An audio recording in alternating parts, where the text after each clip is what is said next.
Pagkalipas ng 17 taon,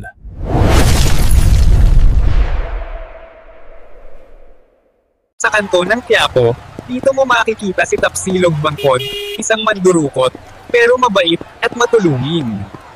Ay, salamat sa donasyon, sir. Ako na bahala dito.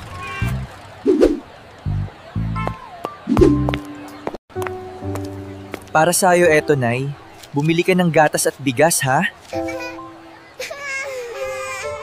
Shh! Huwag niyo na pong sabihin kahit kanino. Para po sa inyo to. Diyos ko, salamat anak. Hindi ko alam kung paano ako magpapasalamat. Samantala, sa pulis de Quiapo naman, eto ang ganap! Samantala sa pulis de Quiapo, isang matikas na pulis ang parang estatwa sa gitna ng gulo, si Sage Tikas, kalbo, kagalang-galang at kasing kinis ng kanyang badge. Ano to, resort? Gumalaw kayo!